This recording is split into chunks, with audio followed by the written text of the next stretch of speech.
Bismillahirrahmanirrahim. Assalamualaikum warahmatullahi wabarakatuh. Waalaikumsalam warahmatullahi wabarakatuh. Yang saya pertanyakan Ustaz ada dua. Antara lain di daerah Bugis kita ini ada banyak kejadian. Apakah ada dalilnya dan apa hukumnya? Orang yang pindah rumah baru, dia asan di pojok 4 itu pojoknya, dia asankan rumah. Maksudnya itu dia asankan rumah baru pindah rumah. Sesudah asan dia sembahyang di rumah itu masing-masing. Satu. Kedua, pertanyaan saya, di Bugis juga ada kejadian kalau orang pergi ke tanah suci, dipanggil itu pakai syarak, dia asankan di muka rumahnya. Asan dulu baru berangkat. Karena katanya itu orang saya pernah tanyakan, kenapa asan? Katanya kita ini muka tanah suci harus kita asan. Jadi saya tanyakan, apakah ada dalilnya dan apa hukumnya ini yang kedua-duanya. Terima kasih. Assalamualaikum warahmatullahi wabarakatuh. Salam.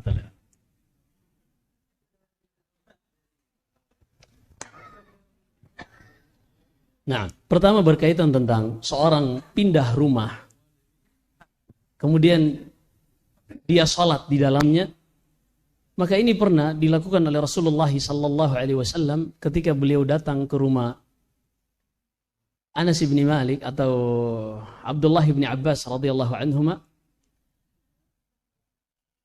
atau Anas bin Malik, fakuntu wa yatim wara'a Rasulullah SAW wal mar'atu khalfana. Yang mana ketika Rasulullah datang diundang makan di rumah salah seorang sahabat, setelah beliau makan, beliau meminta, kemana aku sholat? Aku ingin sholat di rumah kalian. Maka seorang tidak mengapa ketika dia baru datang ke rumahnya yang baru dan dia sholat, ini baik dan ini sangat baik. Ini sangat baik.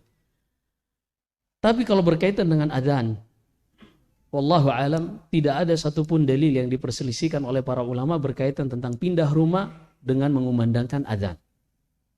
Berbeda ketika seorang misalnya anak baru lahir, dia dikumandangkan adzan di telinganya. Di sini ada dalil yang diperselisihkan para ulama. Sehingga para ulama mengatakan sebagian dia diadzankan ketika baru lahir, namun ketika meninggal tidak ada satupun dalil yang menyebutkan untuk diadzankan. Para ulama berselisih pendapat hanya ketika lahir saja. Ini tempat-tempat kapan sih kita adzan di luar sholat? Iya, tempat-tempat kita adzan di luar untuk memanggil sholat. Yaitu ketika anak kecil baru lahir, sebagian fuqaha dengan hadis yang diperselisihkan sanadnya, mereka menjadikan hadis tersebut sebagai dalil bolehnya seorang anak bayi baru lahir untuk diadzankan di telinganya. Ini disebutkan para fuqaha. Adapun pindah rumah dan selainnya, maka ini wallahu a'lam. Wallahu a'lam. Kemudian yang berikutnya berkaitan tentang berangkat haji lalu diadzankan sama. Yang diperselisihkan para ulama di luar waktu sholat hanyalah tadi ketika anak kecil baru lahir. Adapun selain itu tidak ada nas satupun yang dijadikan, baik itu hadis yang dhaif ataupun semisalnya, tidak ada yang dijadikan landasan untuk hukum adzan di luar waktu salat. Adapun ketika haji, ada hal-hal yang bisa dilakukan oleh seorang ketika dia pulang haji misalnya, dia membuat walimatus safar. Seorang misalnya pulang haji dan dia membuat walimatus safar, artinya syukuran karena keluarganya selamat dari safar haji ini, lalu dia bikin acara undang tetangga, maka ini boleh-boleh saja disebutnya Syekh Ibnu Utsaimin rahimahullah, karena ini babnya adalah bab kebiasaan saja.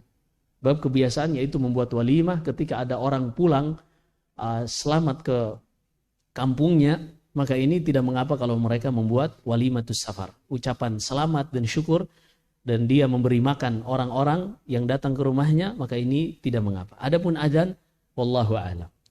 Nah, demikian wallahu a'lam.